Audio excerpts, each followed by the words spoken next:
Good morning सगळ्यांना. हे nice day. माझ्या चॅनलमध्ये तुमचं स्वागत आहे. तर इकडे घ्यायचं नाहीत ना, एक दिवस भिजायला घातलेले आहेत आणि हे उकडून घेतलेले आहेत.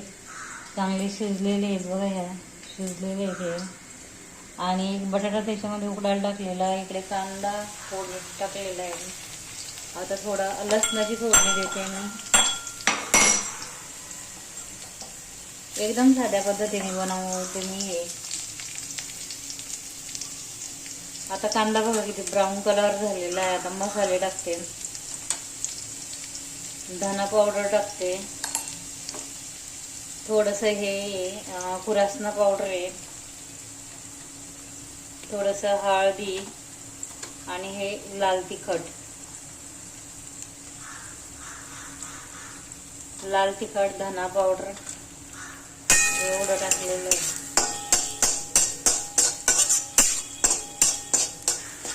एकदम छान होतं हे. करून पहा, खाऊन पहा. चॅनलला सबस्क्राईब पण करत जा. काय हे लोक आहेत ना, हे एकत्र कुटून डायरेक्टली असंच टाकतात. आणि काळा मसाला कोणी कोणी ते पण टाकतात.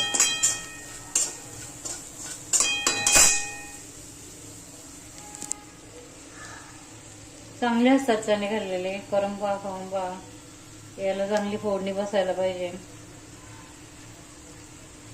आता हा बटाटा टाकते आणि हे चणे.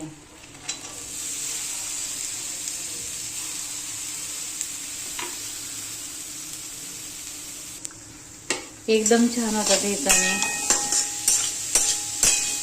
चवीनुसार मीठ टाकायचं आहे आणि उकडताना त्याच्यामध्ये थोडं मीठ टाकलेलं आहे.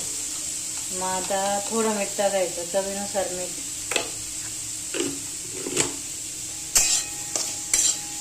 मी थोडंसंच पाणी घालून बनवणार आहे. इकडे पाणी तापायला ठेवलेलं आहे. गरम पाणी घालायचं, याला अतिशय टेस्ट चांगली येते. आणि हा शेंगदाण्याचा कूट आहे, हा टाकायचा थोडा.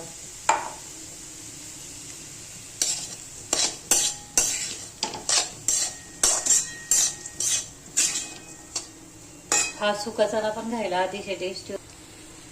आता आहे ना, हे ह्याच्यामध्ये आहे ना गरम पाणी ओतायचं.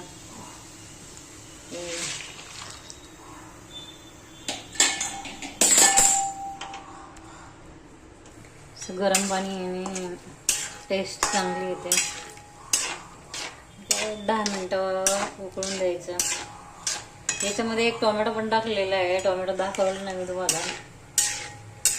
चण्याची थोडीशी लपतबीत भाजी बनवायची. आता याला 10 मिनिटं चांगलं उकळून द्यायचं. किती झटपट होणार कालवण आहे बघा. हे झाली, आली उकळी. आणि हे बॉईल केलेलं आहे ना, याला काही थोडंसं उकळून दिलं का होऊन जातं.